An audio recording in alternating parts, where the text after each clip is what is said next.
Cool sea surface temperatures in the equatorial Pacific are part of La Niña's fingerprint.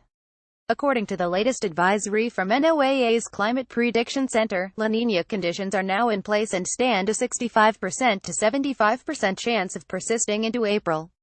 imageearth.nullschool.net. Before I delve into the substance of this post, I should mention, as his regular readers may have noticed, I've been gone for a while.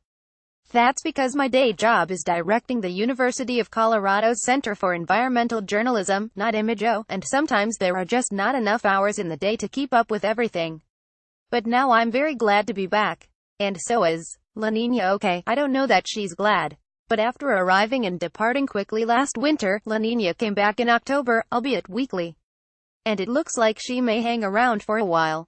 According to an advisory issued yesterday by NOAA's Climate Prediction Center, she stands a very good chance of continuing through the Northern Hemisphere winter and into the spring. Several conditions have to be met for the CPC to declare a La Niña. Among them, cooler than average temperatures in a part of the Pacific along the equator known as the Niño 3.4 region.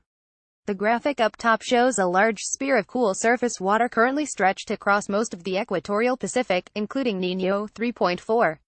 Researchers also must feel confident that those cool conditions will persist for several seasons. The following animation suggests they will temperature anomalies at depth along the equator. Source: NOAA Climate Prediction Center. The animation shows a cross-section of the Pacific Ocean along the equator. The colors chart show how temperatures beneath the surface varied from average during each week starting on September 5th and ending on November 4th.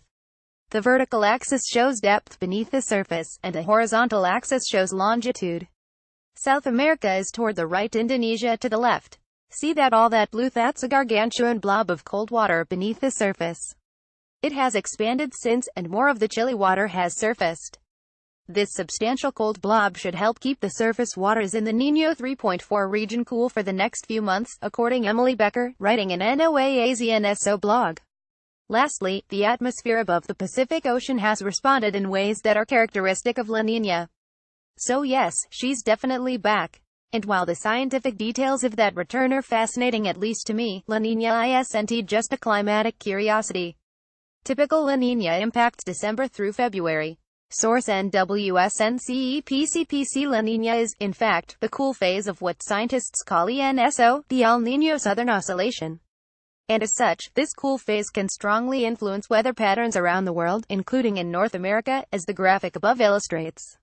What about here in the United States? Here's how Mike Halpert, Deputy Director of NOAA's Climate Prediction Center, describes what we might expect by way of precipitation, thanks in no small measure to La Niña. In the image at right, the winter precipitation outlook favors below normal precipitation across the entire southern U.S., with probabilities greatest exceeding 50% along the eastern Gulf Coast to the coasts of northern Florida, Georgia, and southern South Carolina.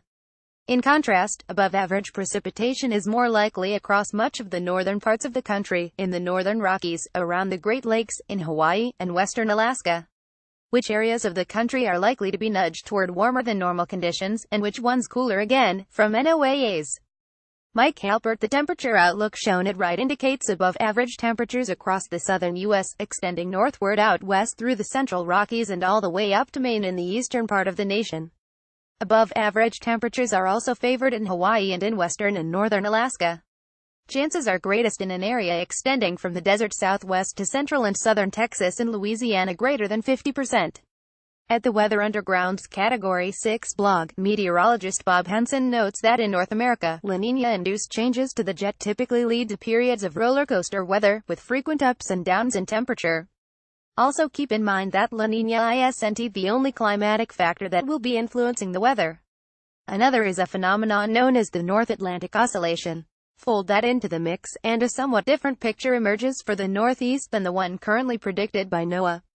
Again, from Bob Henson, based on these and other signals, the weather company has been leaning a bit more than NOAA toward a chance of early winter Arctic outbreaks causing colder than average conditions over the U.S. Midwest and Northeast. And this looking further ahead, long-range models are suggesting a more prolonged push of cold, stormy weather may unfold in the 7 to 14-day period across much of the Northeast. This is in conjunction with the jet blocking pattern predicted to unfold as the NAO turns strongly negative. It bears mentioning that long-range predictions like this are fraught with uncertainty. More clarity will emerge as we get closer to Thanksgiving.